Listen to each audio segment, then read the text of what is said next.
tal como anuncié la semana pasada, en el último estudio, mejor dicho, que no fue la semana pasada, que tuvimos, vamos a comenzar hoy una serie de estudios, por lo menos 3, septiembre, octubre, noviembre, porque diciembre se complica todo con la Navidad, la parranda y todo lo demás, ¿no? Pero vamos a comenzar una serie de estudios acerca de textos en la Biblia que tienen en sí mismos una gran riqueza teológica, doctrinal, exegética, como vamos a ver, para que tú y yo y cualquier cristiano interesado en ello nos podamos sumergir en la palabra de Dios a profundidad, haciendo un estudio bastante exhaustivo en el idioma en que fueron escritos los textos. Especialmente vamos a ver que hoy vamos a estar con un texto del Nuevo Testamento, así que nos vamos a meter un poquito en el griego. Vamos a buscar las palabras que ahí aparecen en el sentido original y vamos a buscar también en la gramática la forma que están construidas las cosas, porque no es por gusto, no es casualidad lo que está ahí escrito en la palabra de Dios. Pero vamos a ver eso también desde el punto de vista muchas veces sociológico, histórico, contextual, cultural, porque si no jamás podremos entender el por qué suceden las cosas en un texto bíblico, por qué se dicen las cosas que se dicen ahí. El estudio exhaustivo, profundo y verdadero de un texto bíblico, si de verdad se quiere hacer, tiene que contemplar todas estas cosas. Por eso yo estoy metido en él desde hace varios días. Ahora, ¿para qué vamos a hacer todo esto? Para entender lo que sucedió o fue dicho en un momento determinado, siglos atrás, y qué nos dice eso a nosotros hoy, para dar lo que se llamaría en el ámbito teológico el salto hermenéutico, lo que fue dicho en un momento hace tantos siglos atrás, en una cultura, en un idioma, en una fe, porque contemplemos que muchas de estas cosas se dieron dentro del contexto de la fe judía, tan lejano en el tiempo, tan diferente a lo nuestro. Tenemos que entenderlo aquí para entonces traerlo a nuestra realidad. Ahí viene el salto, ¿verdad? Lo que se llama el salto hermenéutico, tratar de interpretar eso para nosotros hoy. ¿Qué me dice eso a mí hoy? ¿Para qué me es útil esa palabra a mí hoy? Muchos teólogos de la Biblia incluso hablan de que cuando tú vas al texto, vas al pasado, entiendes eso y lo traes al presente, vuelves a ir al pasado y lo vuelves a traer en el texto, entonces ya no se produce un salto hermenéutico, sino una circulación hermenéutica, porque estás brincando, volviendo, estudiando y volviendo a brincar continuamente. Hay como una circulación del texto de la palabra de Dios para tratar de entender. Eso es lo que vamos a hacer concretamente en cada uno de estos estudios. Existen varios textos de la Biblia, varios, con una gran riqueza teológica, doctrinal, aleluya, no sé quiénes son, pero no puedo atenderlos, y exegética, como dijimos al principio.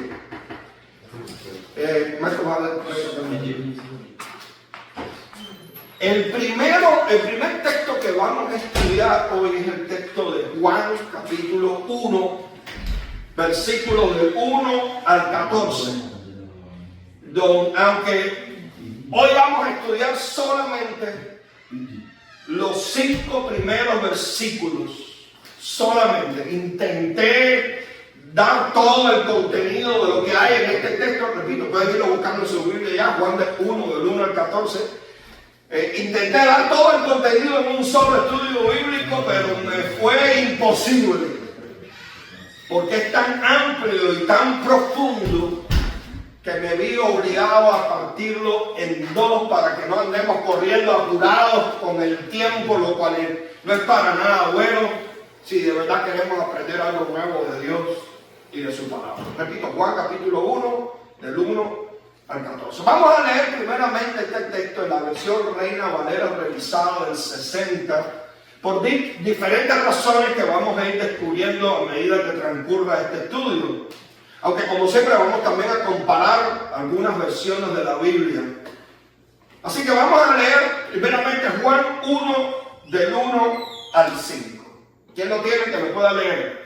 Yo. A ver, léalo. En el principio era el Verbo, y el Verbo era con Dios, y el Verbo era Dios. Este era en el principio con Dios. Todas las cosas por Él fueron hechas, y sin Él nada de lo que se ha hecho fue hecho. En Él estaba la vida, y la vida era la luz de los hombres. La luz en las tinieblas resplandece, y las tinieblas no prevalecieron contra ella. Alabado sea el Señor. No, hasta el 5. Hasta el 5 solamente. Bendito sea el Señor.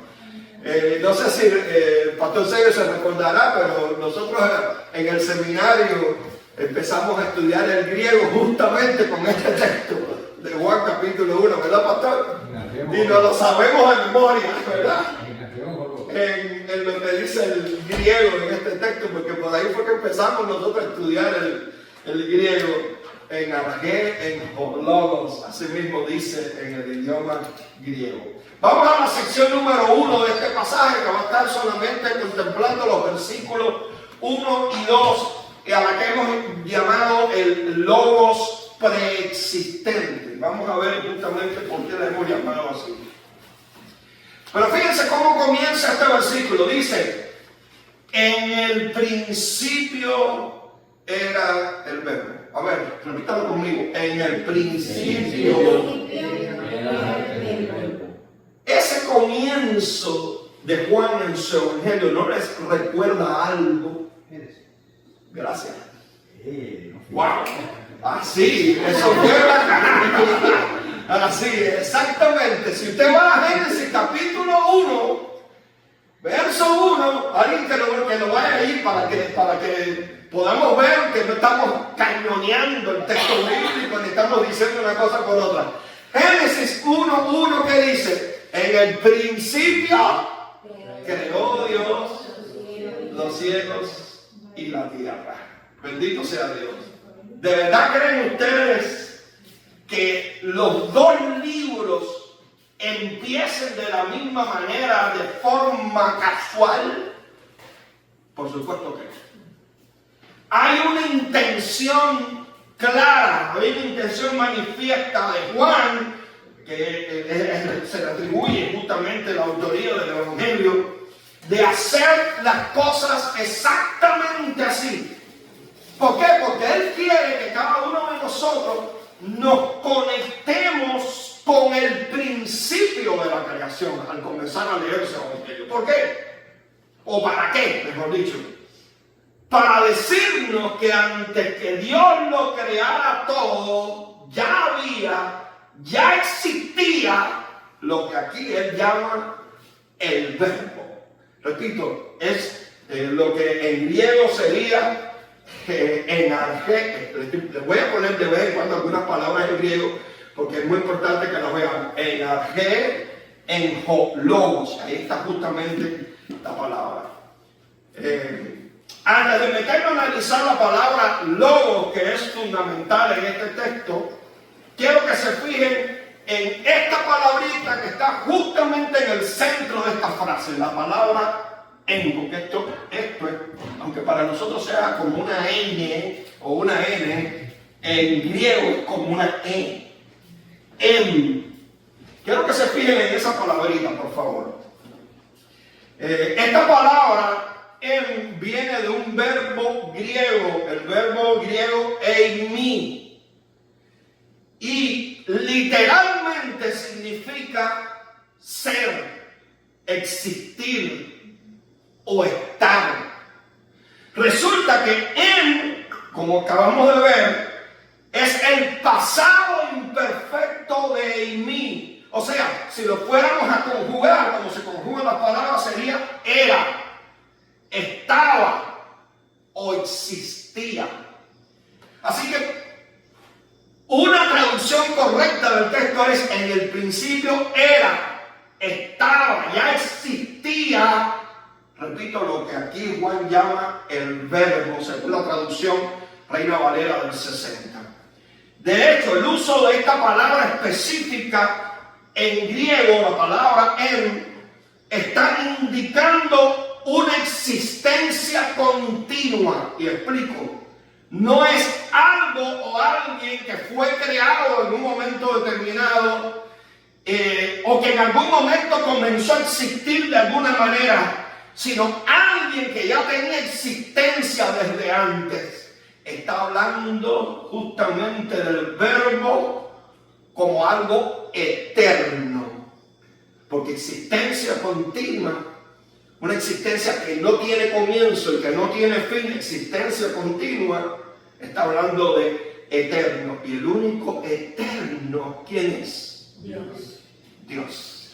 Miren estos detallitos que están en el idioma, que como nosotros lo leemos en español, no lo vemos, pero detrás está todo el sentido que estamos ahora mismo compartiendo.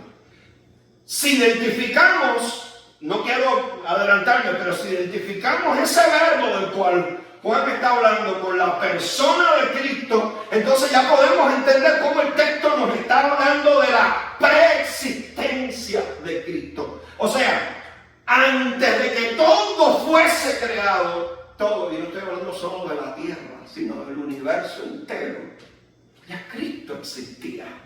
Eso es lo que el texto nos está diciendo. Pero a la vez, Juan con eso nos está afirmando, como acabamos de decir, la naturaleza divina de este verbo. Nos está diciendo que Él es Dios, preexistencia y divinidad, dos temas sumamente importantes en todo lo que tiene que ver con la persona de Cristo, especialmente por aquellos que han negado que Jesús sea Dios, específicamente. Otras versiones, como la versión Dios habla hoy, o la nueva traducción viviente, la traducción en lenguaje actual, etc., traducen logos no como verbo, sino como palabra. Usted busca ese texto y esa versión va a encontrar que va a decir en el principio era la palabra. ¿Por qué? Bueno, antes de explicarle esto, vamos a centrarnos en la palabra logos, que es la más importante. Recordemos que el Nuevo Testamento fue escrito en griego y Juan justamente escribe su evangelio para gente que tiene un trasfondo griego, que viene de la cultura griega, que de alguna forma está inmersa en ella. Recuerden que la cultura griega en los tiempos de Jesús todavía era una cultura muy importante. De hecho, ha sido una de las culturas más importantes sobre la faz de la tierra. Fuera del marco de Israel, la gran mayoría de las personas estaban inmersas en la cultura griega. Roma, a través de su imperio, dominaba política y militarmente a los pueblos, pero culturalmente quien dominaba era la cultura griega. Pues Juan escribe justamente el evangelio para personas que están sumergidas en diferentes lugares fuera de Israel, en la cultura griega, para que ellos también puedan oír las buenas nuevas de salvación en Cristo. Para que esa gente que no estaba en Israel, que no anduvieron con Jesús, que no tuvieron la oportunidad de quizás hablar con los apóstoles o con discípulos de los apóstoles, también puedan oír el mensaje de salvación en Cristo y crean que Él es el Mesías prometido que vino a salvarnos a todos por igual. Pregunto, ¿alguien ha escuchado alguna vez la palabra griega logos? Sí. ¿Gaby la ha escuchado? ¿Alguien más? Sí. Levánteme la mano, la pastora Lorena, el pastor Sergio también, ¿ustedes la han escuchado? Muy bien. Ninguno de los demás hemos escuchado la palabra logos por algún lado. Bueno, quiero que hagan un ejercicio. Les voy a dar unos minutos para esto. Tomen su celular. Les voy a dar permiso para que lo tomen ahora mismo. Y googleen la palabra logos. Googleenla. Pongan, ¿qué significa logos? Les voy a dar tiempo para que lo hagan. Eso sería lo interesante. Coca-Cola, Google, Dunkin' Donuts. Ponlo en definición. Puede poner ahí qué significa la palabra logos. The word of God, a principle of divine reason. A ver, traduce aquí porque hay gente que no va a La entender. palabra de Dios o principio de la razón y orden creativo. O sea, la razón divina y orden creativo identificado en el Evangelio de Juan, la segunda persona encarnada, la Trinidad en Cristo Jesús. Ok, pero fíjense cómo empieza diciendo, ¿qué cosa es? La palabra de Dios. Que ya estuvimos viendo eso, ¿verdad? ¿Y qué más dice? El orden creativo, algo así, ¿no? Sí, el principio de la razón divina El principio de la razón divina y orden creativo. y orden creativo. Muy griego Dice eso. discurso o razón. Discurso o razón. Tiene que ver con la palabra también, obviamente. ¿Alguien tiene alguna otra cosa? Lo que usted encuentre. O sea, lo que, como yo lo había escuchado, esa palabra, cuando en la escuela, Ajá. te enseñan que tú estás argumentando algo, Ajá. tienes tres maneras de argumentar, logos, patos o hitos. O sea, como que el logos es la razón, Ajá. el hitos es la ética, como tú decís, no, yo tengo tantos años de experiencia, entonces eso te da credibilidad por hitos, y el patos que es apelar a las emociones de la gente. Mira qué interesante, nunca había oído eso. Wow. Así que luego sería, en ese caso, como la razón. Muy bien. ¿Alguna otra cosa que ustedes hayan encontrado ahí en googlear la palabra logos? Sin pena, tíralo por acá. La inteligencia artificial dice, Ajá. en la Biblia el logo es un término griego que significa palabra, razón u orden. Y se refiere principalmente a Jesucristo, la segunda persona de la Trinidad, en la personificación de la palabra de Dios. Lo identificó inmediatamente con Y Jesucristo. se ¿Está bien? encarnó para revelarse a la humanidad. Ok, gracias. Luego es la sabiduría y la mente de Dios, el agente de la creación. Y se llama verbo en el Evangelio. Luego es la sabiduría La mente de y la mente de Dios. Pero fíjense que ahí está abarcando ya otras cosas. No es justamente palabra. Palabra es una cosa, mente y sabiduría es otra. Son conceptos completamente diferentes. ¿Qué cosa es logo? En realidad. Si usted va a las páginas que pueden explicarle en internet logos, usted va a encontrar una variedad de conceptos Y aquí habla del logos espiritual. del logo espiritual tremendo. ¿Qué dice especialmente? ¿Hay alguna cosa especial que diga ahí? Dice, es el destino, la razón universal. ¡Wow! Aquí tenemos otro concepto, ¿ven? Es el destino. ¿Qué cosa es el logo en sí?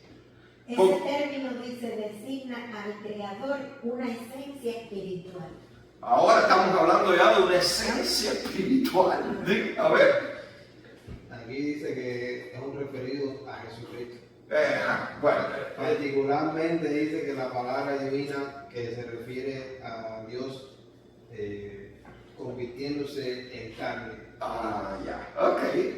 Ya eso es un significado un poquito más espiritual, más bíblico. Pero fíjense, es muy interesante, por eso quería que sí hiciéramos este ejercicio, porque fíjense la variedad de conceptos que uno puede encontrar en internet acerca de esto. Y uno por fin dice, ¿y entonces qué cosa es en realidad logos? Porque hay una variedad de conceptos extraordinarios. Hay una pregunta que salta inmediatamente a nuestra mente y a nuestro corazón cuando uno escucha a Juan hablar de logos o verbos o palabras, como usted quiera llamarlo. ¿Por qué Juan, en vez de decir logos, no menciona directamente el nombre de Jesucristo? Sería tan fácil, ¿verdad? No nos enredaríamos. ¿Qué cosa es el logo? Repito, si usted va al español no va a encontrar la palabra logo. Si va al griego, usted encuentra que detrás de eso está la palabra logo. ¿Qué es en realidad el logos? Porque Juan, repito, en vez de usar el nombre de Jesucristo directamente, usa la palabra logo? Porque inteligentemente y por inspiración, porque creemos que aquí también hay inspiración del Espíritu Santo, Juan usa una figura que era muy fácil de identificar en la cultura griega para aquellos que la conocían, porque vivían inmersos en esa cultura que es esta figura del lobo. Entonces, nosotros no la entendemos hoy, pero cuando Juan está hablando para el auditorio, para el grupo de personas que está hablando, todo el mundo lo está entendiendo. Porque esto era algo muy familiar y muy común para ellos.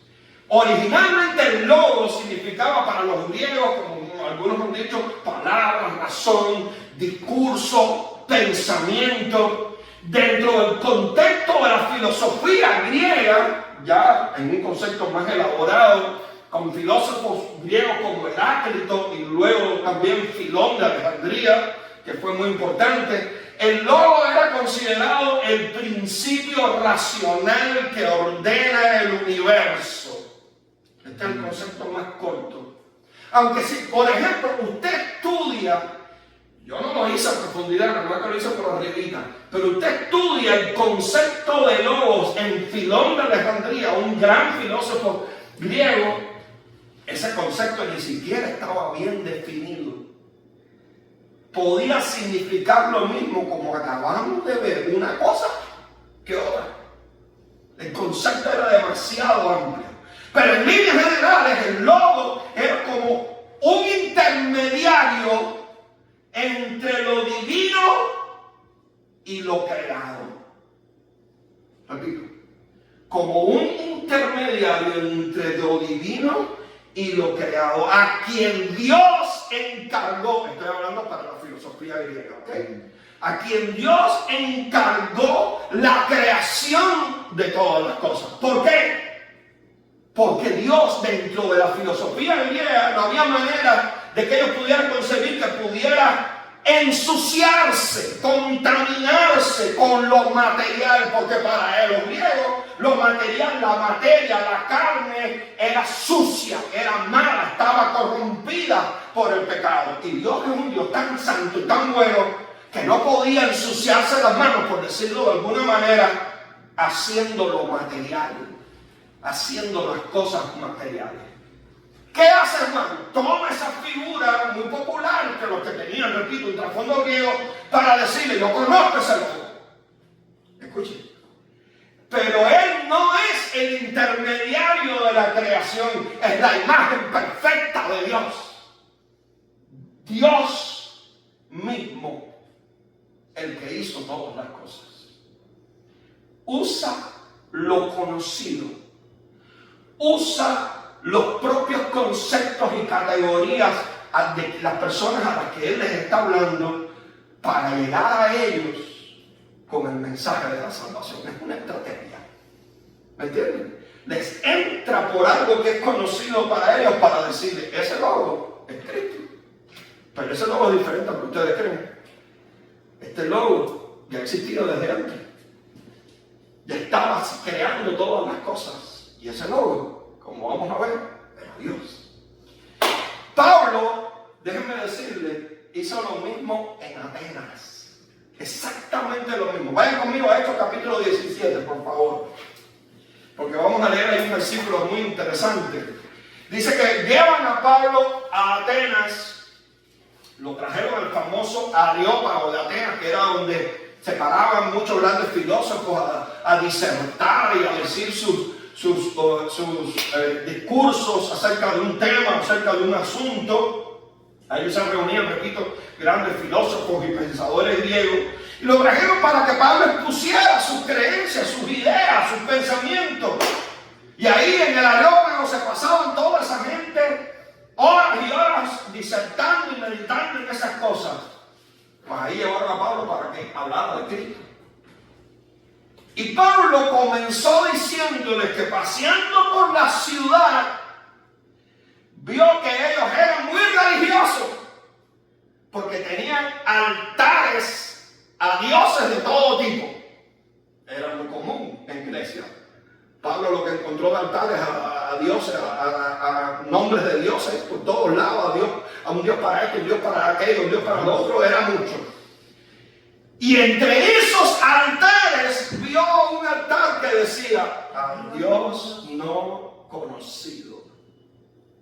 Vaya, por si quedaba todavía alguno por ahí medio escondido o medio perdido, había un altar también para eso. Para que no se ofenda. ¿Y qué hizo Pablo? Tomó ese ejemplo que todo el mundo conocía, porque todo el mundo sabía lo que existía allí. Para decirle a esos grandes filósofos y pensadores griegos, alguien que me lea el versículo 23 y el capítulo 17 de Hechos. Y después de estar allí algún tiempo salió, recorriendo por orden la región de Galacia y de Frigia, confirmando a todos los discípulos. El versículo 23, Del capítulo 18. del 17. Sorry. Yo decía, no puede ser. Porque dice, porque pasando y mirando vuestros santuarios, hallé también un altar en el cual estaba esta inscripción: al Dios no conocido, al que vosotros adoráis, pues sin conocerle es a quien yo os anuncio. Es decir, Pablo les está diciendo, ese Dios a quien ustedes rinden culto sin ni siquiera conocer, ni siquiera haberle dado el nombre, es de quien yo vengo a hablarles. Usa, toma esa imagen, toma ese ejemplo para comenzar a hablarles de Cristo. ¿Ven lo que hacen? Los cristianos en los primeros tiempos hacían mucho esto para introducirse en los diferentes auditorios, para introducirse en las diferentes creencias y fe, para poder hablar de Cristo. Pablo lo hizo, lo estamos viendo aquí en Atenas. Pues Juan usa igualmente la figura del lobo para hablar de Cristo y su obra redentora entre nosotros para su audiencia griega. Pero Juan deja bien claro que ese logos es Dios. Y reafirma esa idea. Vayamos al versículo 1 de Juan otra vez. Ya vimos, en el principio era el verbo. ¿Y qué sigue diciendo? Y el verbo era con Dios. Me fue aquí. Me fue todo lo que estaba abajo. Aleluya. Y el verbo era Dios, y el verbo era Dios. El verbo era con Dios, y el verbo se me fue. Era Dios. Alabado sea el Señor. Algo no aparece el mouse aquí. Se me fue. Y se mueve ahí en la segunda pantalla, no lo veis. Alabado sea Dios. Más a la izquierda. No, aquí no se ve. Se fue el mouse. Solo va a la Sí, izquierda. porque está en el fondo de pantalla, tienes que moverlo. Aleluya. Para estar ayudando. Es que no se ve aquí en mi pantalla el mouse. Se ve allí, pero no se ve en mi pantalla. Entonces, mira, ¿no ves que no se ve aquí en mi pantalla? Alabado sea el Señor.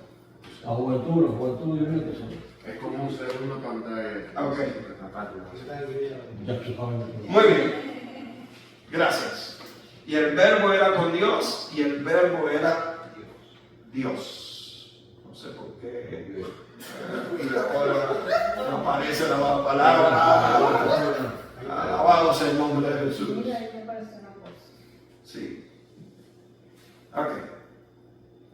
Vamos a verlo aquí en el griego. Kaitologos en prostontheon, esta es la palabra para Dios. Kaiteos en hologos. Es lo que está diciendo en el griego. ¿Por qué estoy poniendo esto? Porque aquí en esta frase hay varios secreticos gramaticales que escapan a la simple lectura en español o en inglés o en cualquier idioma y que vamos a ir desglosando ahora poco a poco, porque son sumamente importantes para nuestra fe. En primer lugar, nos volvemos a tropezar con la palabra en, que ya vimos. Mira, sencillo, una cosa me pregunté para que se la aprenda. Fíjense, dos veces, un momento, pastor, en dos veces, indicando existencia continua, eternidad en el Logos. Dice que el Logos era con Dios. Primero, recuerden que ya nos está diciendo que el Logos existía desde antes, siempre con Dios. Pero a la vez nos está dando la idea de una persona diferente, pero participando a la vez de la misma esencia y naturaleza de Dios, porque inmediatamente añade, y el verbo era Dios. No solo estaba con Dios, sino era Dios. Hay una imagen que está detrás en estas palabras muy interesante. La imagen que está en el griego es la de una persona vuelta de frente, cara a cara con otra, en una muy íntima y personal relación. ¿De dónde saco yo esto? No de mi cabeza. sino del significado que tiene en el idioma griego.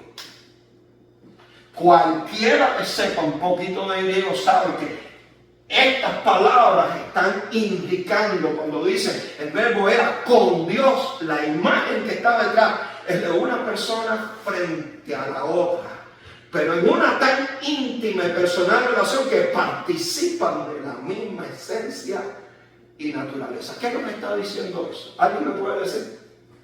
Yo veo dos cosas por lo menos. Dos cosas. ¿Alguien me puede ver? Algo de Trinidad. Dios y Jesús. Ahí hay algo de la Trinidad. Amén. Fíjense, muy interesante.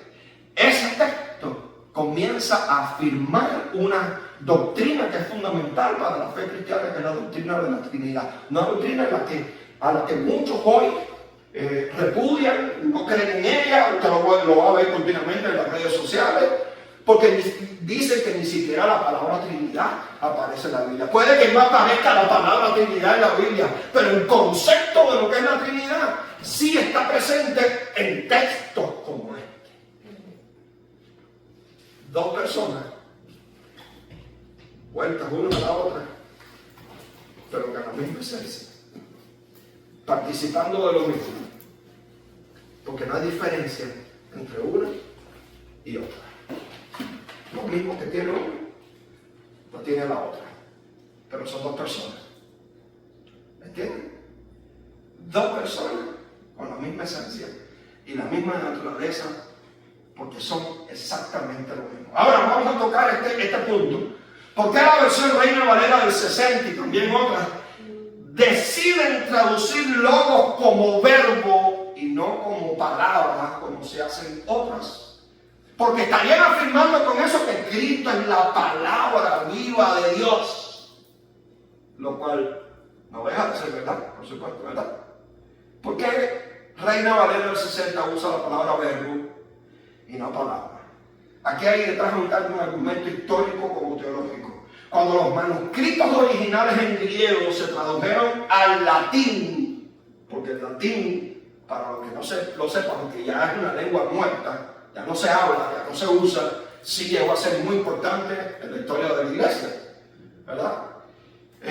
Esa versión de la traducción del griego al latín se conoce como la versión la Vulgata.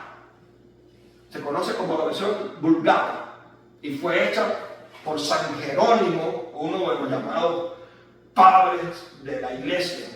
Por si no lo sabían, hubo un periodo dentro de la historia de la iglesia conocido como la patrística, que son esos llamados padres de la iglesia, que fueron los que sucedieron a los apóstoles cuando ya los apóstoles murieron en los primeros siglos. Pues Jerónimo tradujo al latín la palabra logos como verbum.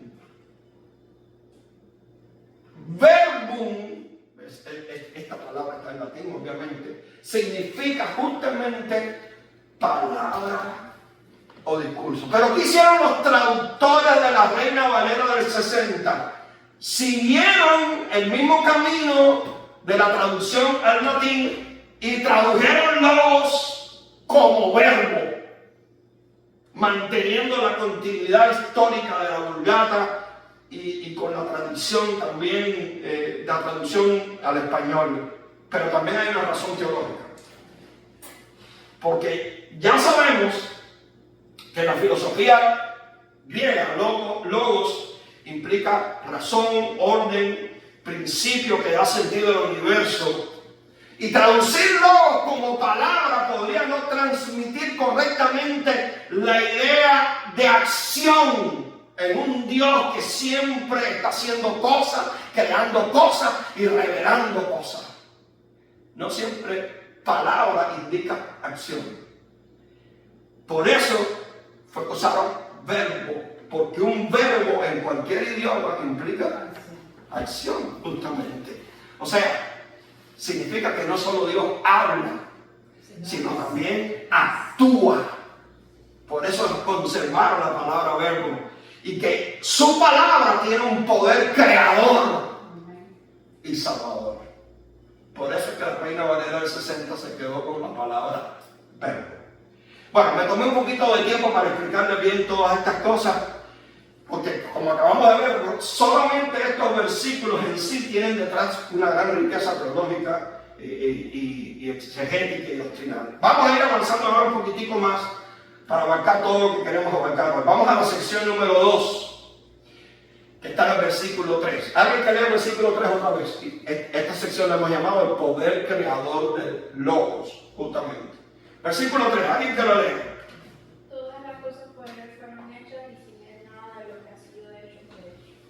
Todas las cosas, aquí está toda la palabra en el griego, vamos a ir viendo algunos de los términos importantes aquí. Todas las cosas por él, está hablando de refiriéndose al Logos, al verbo, fueron hechas y sin él nada de lo que ha sido hecho fue hecho. Primero aquí tenemos la palabra griega panta. La primera que está aquí en esta frase. La palabra griega no es panda, es panda. Vamos a aclararlo. Hazme un oso. O un televisor Que es traducida correctamente significa todas las cosas. Pero en realidad lo que está hablando es la totalidad de las cosas. O sea, que no solo fue creada la tierra y todo lo que en ella hay, incluyéndonos nosotros los seres humanos, sino todo lo que existe en su totalidad, el universo entero, con todas las galaxias, los planetas, los soles conocidos y por conocer, todo. Panta significa eso, totalidad. Dice que todo fue creado ¿por quién? Por él, por el Logos.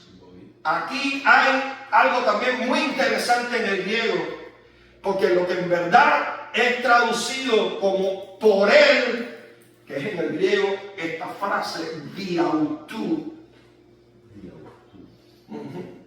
es más bien por medio de él. Todas las cosas en su totalidad fueron creadas por medio de él, como para indicar que el Logos o verbo fue el agente, el instrumento a través del cual se hicieron todas las cosas. Y ahí Juan entonces usa la palabra egéneto, esta que está aquí, para hablar de cómo las cosas llegaron a existir, fueron hechas por el Logos o verbo como una acción creadora de Dios. Eso quiere decir que en Juan el Logos o verbo no solo participó de alguna manera en el acto de la creación, estaba allí. Cuando Dios creó todas las cosas, ahí estaba, porque Él existía desde el principio. No, el Logos fue el agente creador en absoluto de todo lo que existe. Es diferente, no solo estaba ahí pasivamente, no, estaba actuando activamente. Fue el agente por medio del cual Dios creó todas las cosas. De tal manera que Juan dice que nada de lo que existe existiría sin él, sin que él no tomara parte en la creación. Fíjense cómo más adelante Juan lo dice, sin él nada de lo que ha sido hecho fue hecho. Aquí la palabra nada significa justamente ni una sola cosa, ni una. Absolutamente nada fue hecho sin el Logos o verbo. Mire qué importante fue. En un contexto más amplio, que también revela, por cierto, la doctrina de la Trinidad, el Hijo actuó junto con el Padre y el Espíritu Santo haciendo todo lo que existe. En el acto de la creación no solo participó, no solo actuó Dios el Padre, actuó también Dios el Hijo y actuó también Dios el Espíritu Santo. Sino, hay textos que confirman esto. Por ejemplo, vayan conmigo a Colosenses 1:16 y alguien que me busque también Job 33:4. El texto de Colosenses lo leímos al principio, por cierto. Colosenses 1:16 y Job 33:4, alguien que me lo busque también. Fíjense que vamos a ver ahora lo que dice otro autor, ya no es Juan. Vamos a ver primero lo que dice Pablo, porque Pablo es el autor de la carta a los Colosenses. Otra opinión. Colosenses 1:16. ¿Alguien lo puede leer? Yo, Lea. porque en él fueron creadas todas las cosas, las que hay en los cielos y las que hay en la tierra, visibles e invisibles, sean tronos, sean dominios, sean principados, sean potestades, todo fue creado por medio de él y para él. Fíjense cómo lo que Juan dice también lo confirma Pablo. Y esto es lo bueno que tiene la palabra de Dios. Lo que estamos diciendo aquí no estamos diciéndolo porque es lo que interpretamos lo que dice Juan. No, la confirmación está aquí en Pablo. Dice que por él, está hablando de Cristo obviamente, fueron hechas todas las cosas por medio de él. Todo lo que existe fue hecho por medio de él y para él. Ahora, veamos a Job, capítulo 33, verso 4, y veamos lo que dijo allí Job, que es muy interesante. ¿Alguien lo tiene que lo puede leer? El espíritu de Dios me hizo, y él sopló, y el omnipotente me dio vida. Fíjense lo que dice Job. El espíritu de Dios me hizo. ¿Quién lo hizo en definitiva? En este caso Job está señalando al espíritu de Dios como el que lo hizo. ¿Te das cuenta? Entonces, tenemos textos en la Biblia que nos dicen con claridad que en el acto de la creación estaban las tres personas de la Trinidad.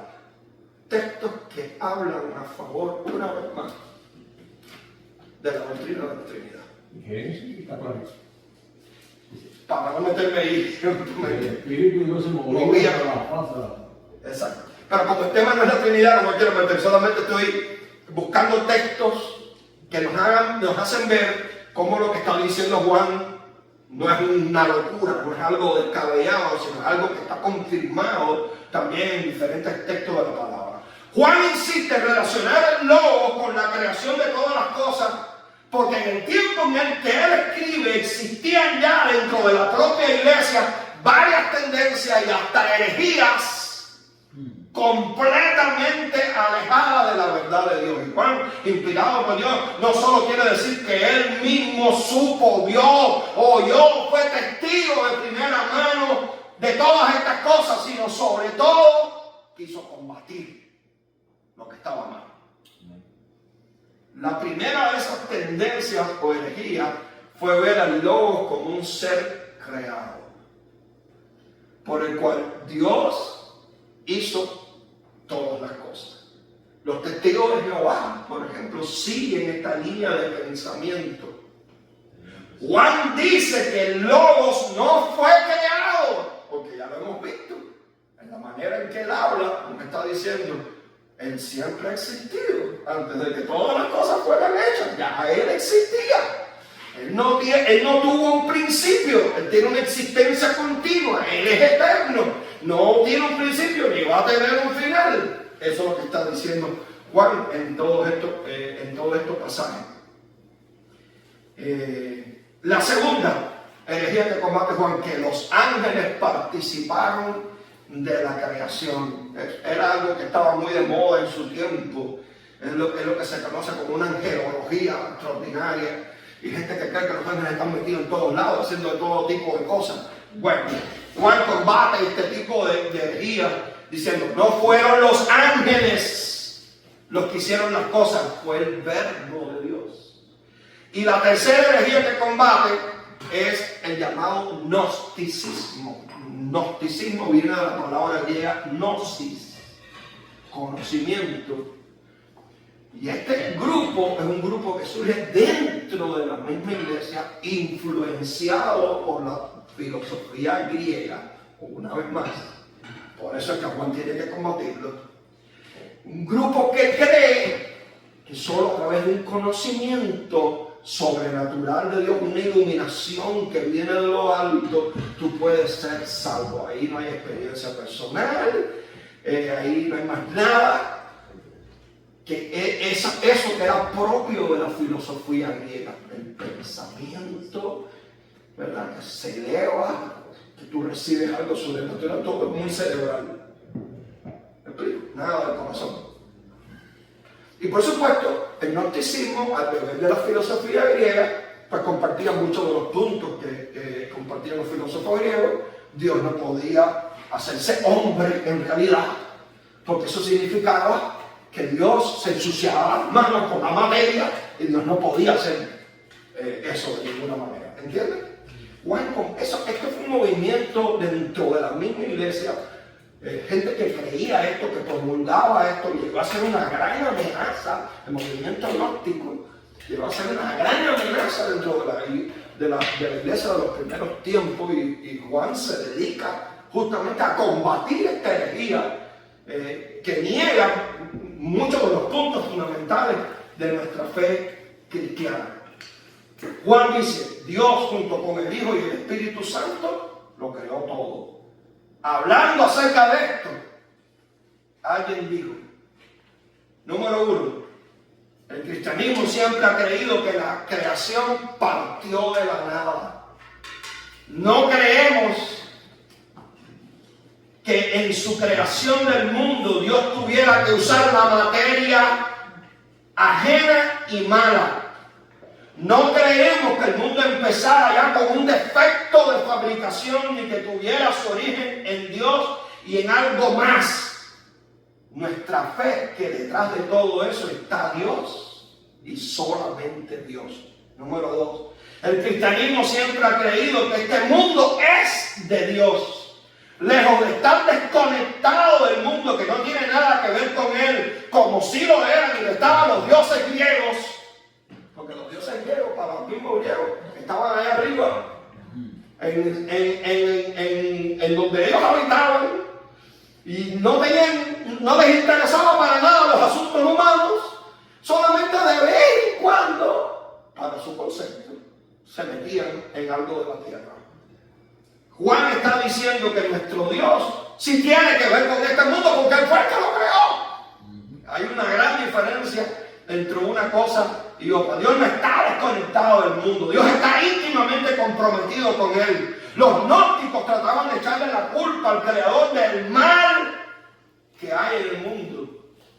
El cristianismo cree que lo que no está bien se debe al pecado del hombre. Hay un concepto completamente diferente. Pero aunque el pecado ha causado destrozos en el mundo y le ha impedido llegar a ser lo que hubiera podido ser, no debemos nunca despreciar el mundo, porque esencialmente el mundo es de Dios, creado por Él. Si hay algo que está mal, somos nosotros. Amén. Si creemos esto, termina diciendo esta persona, un gran comentarista bíblico, el pastor Sergio lo conoce, William Barclay. Si creemos esto, nos da un nuevo sentido del valor del mundo y de nuestra responsabilidad hacia él. Tremendo. Vamos a la sección número 3, que ya sería la última. Vida y luz para toda la humanidad. Versículos 4 y 5. Vamos a leerlo, por favor. En él estaba la vida, y la vida era la luz de los hombres. La luz en las tinieblas resplandece. Y las tinieblas no permanecieron contra ella. Gracias, hermano. Ahí está estos dos textos en el idioma griego. Yo se lo puedo leer, no hay ningún problema. Enanto toe en kai soe ento sos fos, mejor dicho, porque esto es como una F. Ton antropon. Yo sé ese. ¿Qué cosa es antropon? De ahí viene la palabra española antropología. ¿Qué cosa es la antropología? Hombre. El estudio del hombre. Eso es lo que Miren cómo le debemos al griego palabras en español. Entonces este texto está hablando del hombre, etcétera, etcétera. Pero no es necesario leerlo completo. Hay un tema aquí muy importante en estos versículos, que es, en primer lugar, es el tema de la vida. El tema de la vida. Es un tema favorito en Juan. La palabra vida en el Evangelio de Juan aparece como 36 veces o más. ¿Por qué? Porque Juan entiende que el pecado humano fue y es el origen de la muerte. Recuerden que cuando Dios nos hizo, no nos hizo para morir. ¿Cuándo aparece la muerte en la historia de la humanidad? Cuando el hombre se rebela contra Dios y hace lo malo y entra el pecado en el mundo. Ahí aparece la muerte. De ahí que Juan hace un contraste entre la vida y lo que produce en nosotros muerte. Por cierto, a Juan le encanta hacer esos contrastes. Vida, muerte, luz, oscuridad, etcétera, etcétera. Nosotros sin Cristo estamos muertos espiritualmente hablando. Y eso hasta Pablo lo dice también, ¿verdad? Pero Dios es el origen de la vida. Y Juan dice aquí que en él, o sea, en el Logos, había vida. Eso es lo que está diciendo. En él estaba la vida. En el Logos había capacidad para dar vida. Más claro aún, Juan dice que el Logos es la fuente de la vida. No es de extrañar entonces que si estamos identificando el Logos con la figura de Cristo, Jesús haya dicho, por ejemplo, en Juan capítulo 10, versículo 10. Alguien que lo pueda buscar y leer. Juan 10, 10. El ladrón no viene sino para hurtar. Yo he venido Para que tengan vida y la tengan en fíjense, tema de la vida en Juan.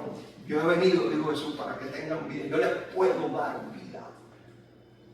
Porque en él hay vida para dar. Bien, muy interesante. ¿Y qué dice Juan 14:6? Yo soy el camino y la vida.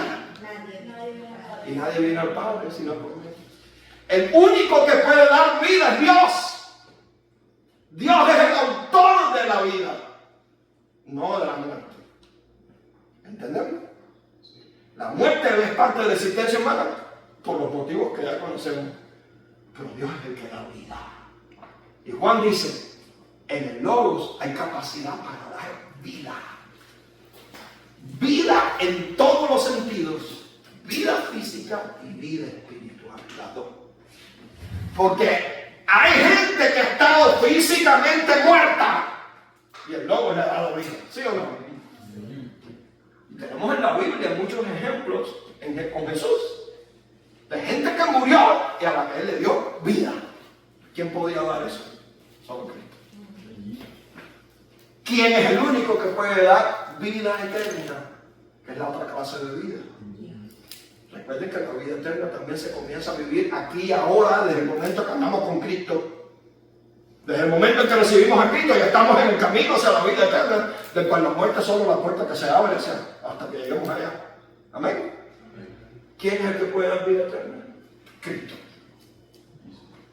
Por eso Juan insiste en el tema de la vida. La vida de la cual está hablando aquí Juan es esta palabra en griego,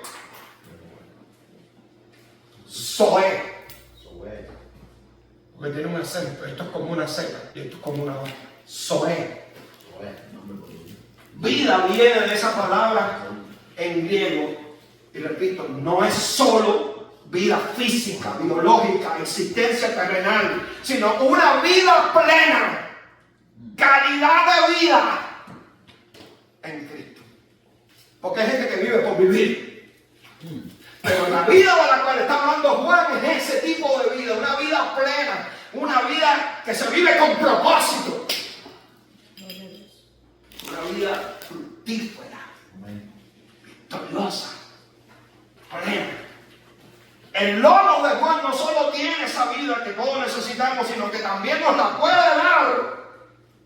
Y si nosotros no la recibimos de Él, simplemente lo que hacemos es existir. Y seguimos muertos en nuestros delitos y pecados. Así que el que vive una vida sin Cristo existe, pero no sabe lo que es en realidad la vida.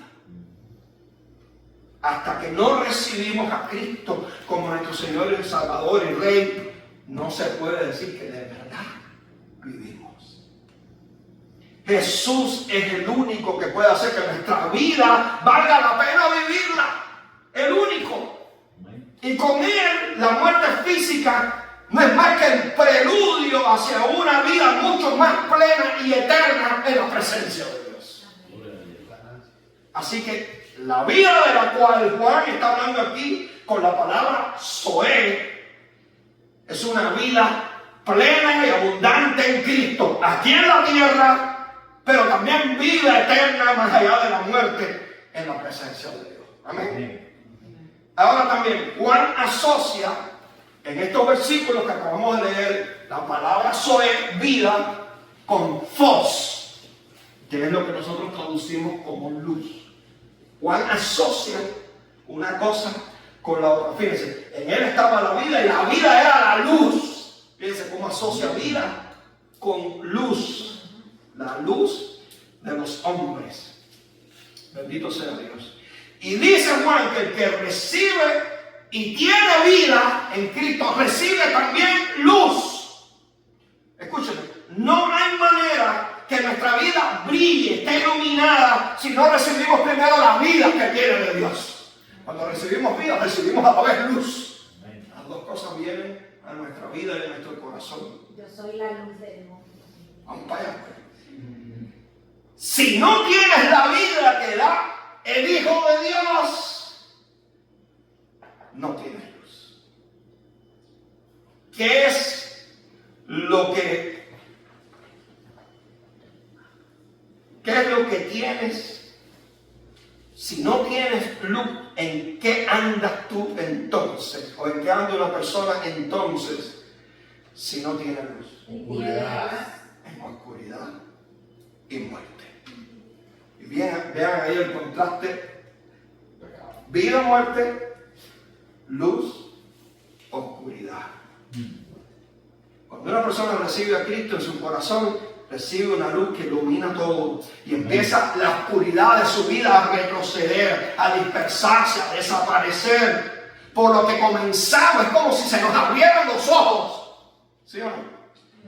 Comenzamos a ver la vida, la realidad de lo que nos rodea con otros ojos y con otro entendimiento de las cosas. Empezamos a darnos cuenta de cosas que antes no veíamos ni estábamos dispuestos siquiera a reconocer, porque la luz de la que Juan habla es una luz reveladora. La luz de la que Juan habla, que se lo olvida pasar. La luz de la que Juan habla es una luz reveladora. Como cuando tú andas en oscuridad que no ves nada, no sabes ni lo que tienes delante, pero cuando se hace la luz tú dices, pero aquí estaba esto y yo no lo había visto. La luz te revela cosas en tu vida que necesitan ser cambiadas, que necesitan ser transformadas por el poder de Dios. Te revela que andas por un camino probablemente que no es el camino de Dios, porque la misma Biblia dice que hay caminos que al hombre le parecen derechos, pero su fin es la muerte. Cuando tú tienes la luz, tú puedes ver si el camino en el que tú estás es el de Dios, justamente. Alabamos que vive. Por eso hay personas que cuando conocen de verdad a Cristo comienzan a ver y a darse cuenta de que han estado llevando una vida, por ejemplo, de pecado, llena de cosas que no son del agrado de Dios. Y es su deseo que entonces Él cambie en ellos todas esas cosas. ¿Por qué? Porque la luz de Cristo ha llegado a su vida. Y entonces Dios comienza a poner orden en nuestra vida. Porque la luz de Cristo hace huir el caos en el que vivíamos. Cuando Cristo viene, comienza a poner en orden esa vida regada que nosotros llevábamos sin Él. Juan dice aquí en este versículo que la luz en las tinieblas o la oscuridad, como queramos llamarlo, resplandece. Dígalo conmigo, resplandece. Cuando Juan habla aquí en otros pasajes de oscuridad, que por cierto en el texto la palabra oscuridad, alabado sea Dios, viene del griego skotía. Cuando Juan habla de la oscuridad, se está refiriendo a todos los que llevan una vida sin Cristo. Cada vez que usted ve en la Escritura las tinieblas, la oscuridad, se está refiriendo a una vida sin Cristo el Señor, que ya vimos que es el único que puede dar luz. A una vida que hace lo malo, que practica el pecado sin freno de ningún tipo, que vive para hacer la voluntad de su carne o la voluntad del diablo, pero no la voluntad del Padre. Esa es una vida en oscuridad, en tinieblas. Y podemos decir que el rey de ese reino de oscuridad y de tinieblas es Satanás, justamente. El que no está en el reino de la luz, que es de Cristo, está en el reino de las tinieblas o oscuridad. Por eso Pablo dijo en Colosenses 1:13, vamos a ir a ese texto. Colosenses 1:13 y Efesios 5:8, alguien que lo vaya buscando también. Sí. El cual nos ha librado de la potestad de las tinieblas Escuche. y trasladado al reino de su amado Hijo. El cual nos ha librado de la potestad, del dominio, que las tinieblas, la oscuridad ejercía sobre nosotros y nos ha trasladado al reino de su amado Hijo. Y ya no vivimos en tinieblas, vivimos en la luz. Y ahora podemos andar como hijos de luz. Amén. Todo lo que tiene que ver con luz en la Escritura está referido a Cristo, a Dios. Amén. Efesios capítulo 5, verso 8. Piensa lo que dice Pablo aquí también. Efesios 5, 8. Porque en otro tiempo erais tinieblas, mas ahora sois luz en el Señor. Andad como hijos de luz. Fíjense cómo dice, en otro tiempo ustedes eran tinieblas, vivían en las tinieblas, no sabían ni lo que estaban haciendo, no sabían que eso estaba mal delante de Dios y que por eso iban a recibir el juicio de Dios y la condenación. Pero ahora en Cristo, ustedes son luz en el Señor. Anden como hijos de luz. Yo soy un hijo de la luz. Amén. Hijo de luz. De Fos. Yo soy un hijo de la luz. Eso es una cosa que tú y yo tenemos que decirnos. Si yo tengo a Cristo, yo soy un hijo de la luz. Cada vez que alguien me dice, pastor, es que anoche tuve un sueño y había una oscuridad, ya yo sé que viene por algo de que es de Satanás. Exacto. No hay manera de que usted pueda O identificar. estaba en Cuba. Se apagó la luz. Teníamos arreglando.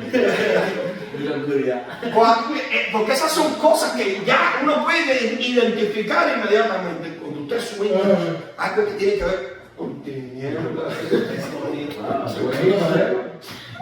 Cuando usted sueña o dice, tuve una visión que tenía, me envolvió en oscuridad. Eso es algo del diablo.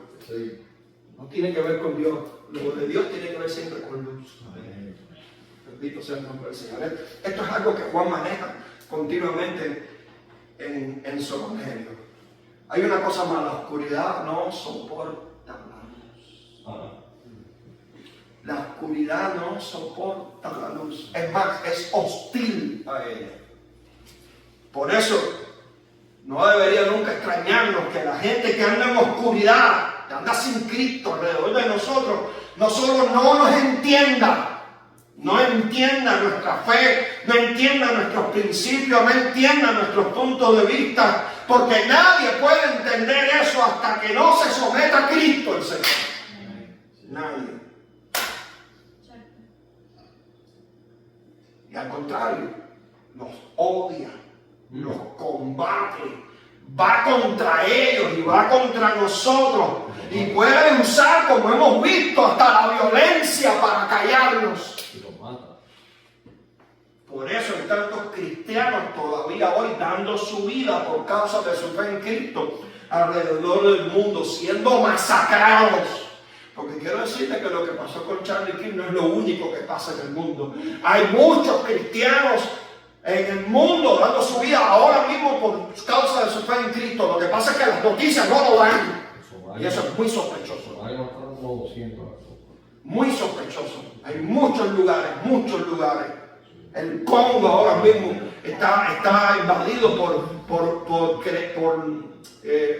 facciones islámicas extremas y están matando a los cristianos donde quiera que se congreguen. En Siria, cuando cayó el gobierno, muchos de los cristianos, Siria es una de las regiones más antiguas del mundo, Existen muchas cosas, muchos lugares que son bien antiguos en el mundo, y en Siria ha existido por siglos y siglos una comunidad cristiana muy fuerte, pero Siria es un país que no es cristiano ahora mismo. Cuando el régimen cayó, muchos cristianos fueron masacrados. ¿Usted vio las noticias del boletín? No se extrañen. La luz, la oscuridad no soporta la luz. Va contra nosotros, siempre, todo el tiempo. No debería eso extrañarnos, porque así actúa el reino de las tinieblas. Pero Juan dice una cosa aquí que es sumamente buena. Dice que la luz en las tinieblas resplandece. Bendito sea Dios. Kaitofos en tescotía fainei.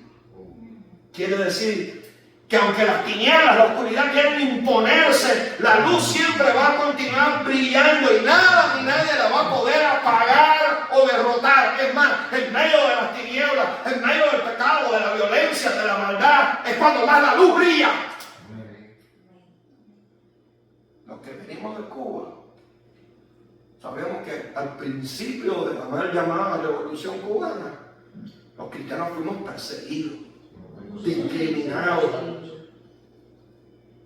No se nos daba oportunidad en muchísimas cosas. ¿Sí o no? Se sacaba el trabajo. Y ahora es pura hipocresía. Y el objetivo fundamental del gobierno cubano era acabar con las iglesias y con la fe cristiana. Porque, sí, por supuesto, promover la cultura afroamericana con la santería y el espiritismo y todo lo demás, porque cosas de la cultura, sí, afrocubana, porque son cosas de la cultura, como si el cristianismo también no fuera parte de la cultura, porque desde mucho tiempo antes de que los afroamericanos llegaran a Cuba, ya había venido el cristianismo a Cuba. Pero el objetivo era acabar con la iglesia. De tal manera que nosotros fuimos testigos de templos que no daban permiso para reparar y que se cayeron y se perdieron. Porque ese es el objetivo. Pero lo que ellos no saben es que esta palabra que nos está dando Juan aquí se cumple. La luz y las tinieblas resplandecen. Las tinieblas de este mundo quisieron atacar la luz. ¿Y qué hizo Cristo? Poquito a poco fue haciendo que la luz brillara más y más. Cada tiempo que se cayó se levantaron así. Exactamente. Gracias, pastor, por decir. Como la levadura en la masa. Ha sido increíble ver lo que Dios ha hecho. En un régimen que trató de ahogar la fe y de matar la fe, más subieron. Pero no fue así también al principio de la iglesia cristiana. ¿Cuántos cristianos no murieron? ¿Cuántos cristianos no fueron crucificados, fueron echados a los leones, fueron quemados vivos por causa de su fe? Miles. Y mientras más mataban, más subían cristianos. Alaba al Señor. La luz en las tinieblas resplandece. Y dice Juan, y las tinieblas nunca podrán prevalecer, nunca podrán ganarle. Nunca. Quiero que nos quedemos con esto bien claro en nuestra mente y en nuestro corazón. Detrás de la palabra prevalecer, bendito sea el nombre del Señor, está el verbo griego catalambano.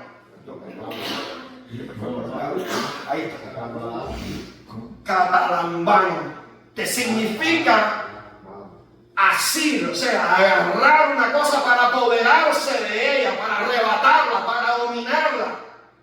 En el texto que estamos viendo, este verbo está usado en una de sus variantes, de acuerdo al tiempo gramatical en el que se están diciendo las cosas, en este caso es catera. Y pudiera tener este verbo, de hecho, en muchas traducciones.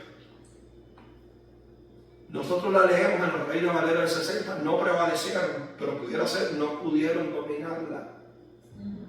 No pudieron apoderarse de ella. Incluso no pudieron apagarla. Mire qué riqueza de significado. El sentido que está detrás, que es el que Juan nos quiere hacer ver, es que las tinieblas, la oscuridad nunca podrán vencer, dominar, apagar la luz de Cristo. Amén. Nunca, jamás, aunque parezca en el momento que sí, que se van a imponer, que van a dominar. Recuerde esto, mi hermano, nunca podrán dominarla, nunca las tinieblas podrán prevalecer, podrán ganarle a la luz de Cristo.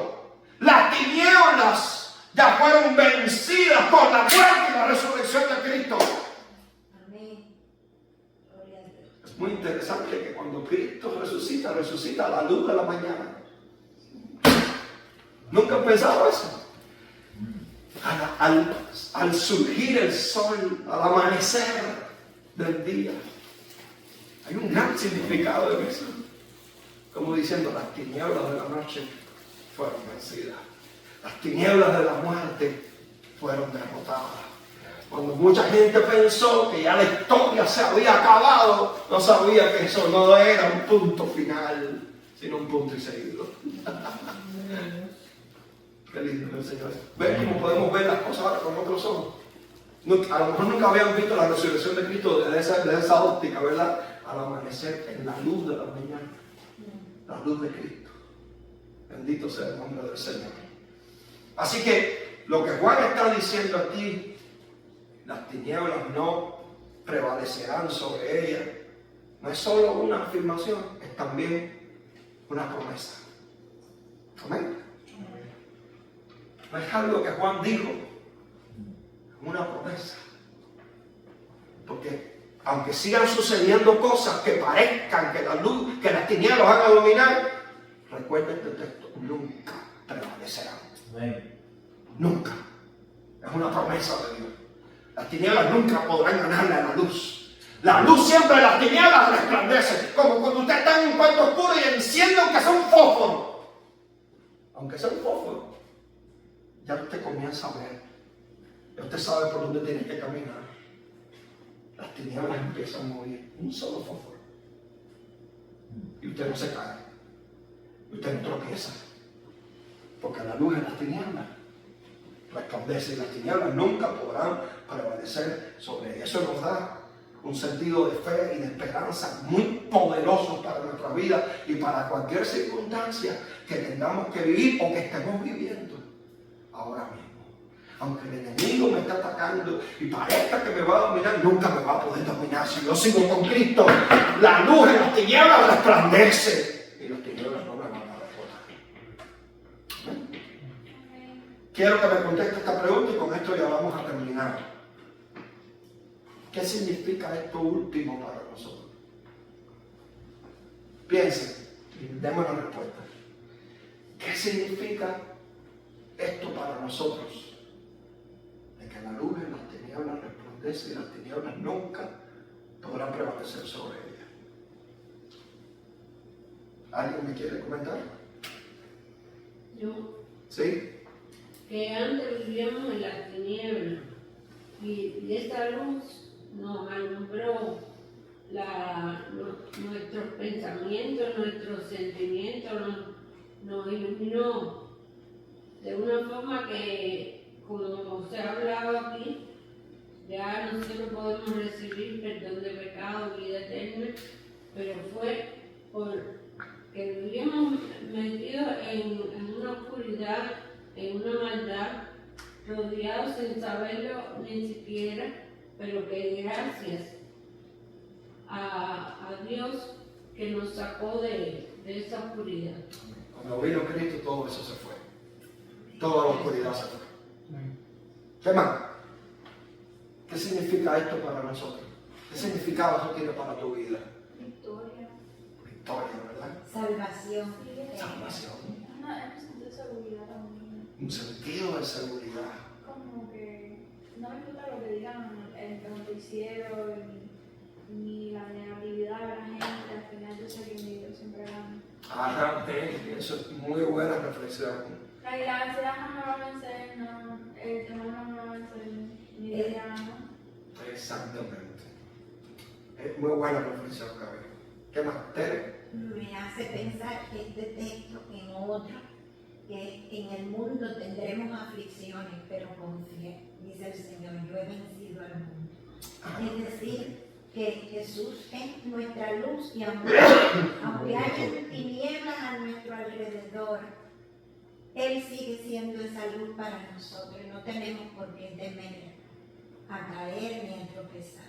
Él es nuestra luz. Me acuerdo muchas veces que hemos conversado esto de tu trabajo y cómo me has contado de cómo se mueven ahí las tinieblas y las cosas que se hacen. No importa cuántas tinieblas se muevan. Así mismo. Si uno está con Cristo, el mayor es el que está en nosotros que el que está en el mundo.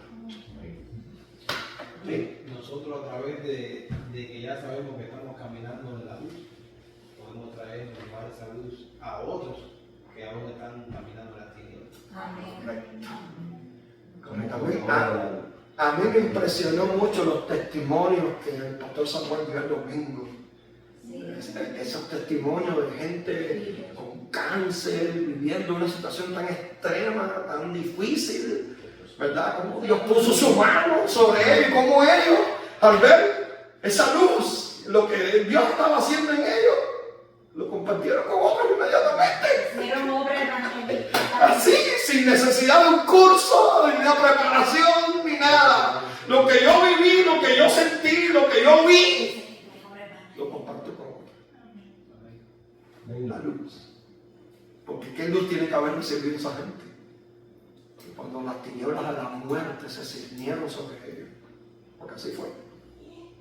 Cuando tú tienes un diagnóstico como ese y tú no sabes qué va a pasar, y hasta los médicos te dicen te quedan, porque a la primera persona que mencionó el médico le dijo, te quedan semanas de vida. Las tinieblas de la muerte. Pero vino Cristo, el que da vida. Aleluya, amén. El que da vida. Las tinieblas tuvieron que huir. Qué lindo es el Señor. Lo que usted dice que es una promesa, algo que yo siempre le digo a las niñas en la mañana cuando me llevo a la escuela, hacemos la oración, que ella sea mi luz en la escuela, en medio de todo eso que está pasando. So, es una promesa que uno lo siente y cuando uno lo visualiza, Sí. tú lo puedes ver claramente como tú eres la luz de Dios. Eso es una imagen bien bonita y bien poderosa. No lo dijimos aquí, pero Jesús, aparte de darnos vida, dijo, ustedes son la luz del mundo. Esa luz que yo les di, ahora tienen que hacerla brillar delante de los demás. Y la luz no se esconde, Y la luz no se esconde. no se pone debajo. Así lo dijo el Señor, no se pone debajo de algo para que, sino en lo alto para que alumbre a todo el mundo. ¿Cuál es el texto que estamos reflexionando? Todo. Pues, La luz de las tinieblas. estamos reflexionando en esa última frase. ¿Cuál es la frase? ¿Qué significa? La luz, La luz en las tinieblas resplandece y las tinieblas no prevalecieron sobre ella.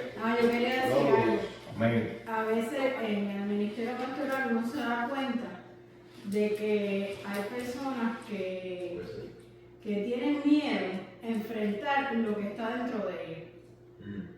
Porque quizás piensan que yo creo que tienen miedo, como que les asusta enfrentar las cosas que están dentro de ellos, quizás heridas, o traumas, o cosas, experiencias que los han marcado. Y eso es como las tinieblas, porque toda esa área en su vida está en oscuridad porque todavía la luz de Cristo no ha llegado a sanar y a restaurar. Pero la gente tiene, aunque no se puede espantar por esa oscuridad que ha tomado lugar en sus vidas, sino que tiene que traer eso a Cristo. Porque aunque parezca muy oscuro, que no tiene sanidad y que no tiene restauración, la luz de Cristo es suficientemente poderosa para que esas tinieblas retrocedan y la persona pueda recibir sanidad y restauración y vida nueva y vida abundante. Tenemos, ¿verdad?, muchas maneras de ver cómo este texto habla de nuestra vida. Hicimos el salto hermenéutico. ¿Okay? Trajimos una cosa que fue dicha hace tantos siglos atrás a nuestra realidad hoy y nos damos cuenta de que la Biblia es para nosotros hoy. Amén. Lo que dice la palabra de Dios vale para todos los tiempos, porque habla de la necesidad del hombre, de la necesidad que tenemos de Dios, de Cristo, de su luz, de su amor en nuestra vida. Bueno, hemos comenzado a ver y a estudiar hoy este pasaje bíblico que, como ya hemos visto, contiene una gran riqueza teológica, doctrinal. Lo hemos visto desde varios puntos de vista. Hemos entendido lo que Juan quiso decir en su tiempo y cómo eso vale para nosotros hoy. Recuerde la figura del logos que Juan usa para hablarles de Cristo a aquellas personas que venían de la cultura griega, de cómo Él vino a salvarnos, a darnos vida, a sacarnos del reino de las tinieblas, para traernos al reino de la luz de Cristo nuestro Señor. Recuerden que el que está en el reino de la luz, nunca las tinieblas podrán vencerlo ni dominarlo, porque las tinieblas, la luz en las tinieblas resplandece. Lo que necesitamos garantizar es tener a Cristo en nuestro corazón y quedarnos con Él, que es la luz, para siempre. Amén. El próximo mes vamos a terminar este pasaje hasta el versículo 14, donde hay muchas otras cosas que Juan nos dice en el resto de este capítulo, de este texto bíblico. Les invito a que en el mes de octubre no se pierdan esta segunda parte, porque de nada sirve que hayan venido a la primera y perdemos la segunda. Cuando todavía nosotros sí lo hemos hecho, pero todavía Juan no ha identificado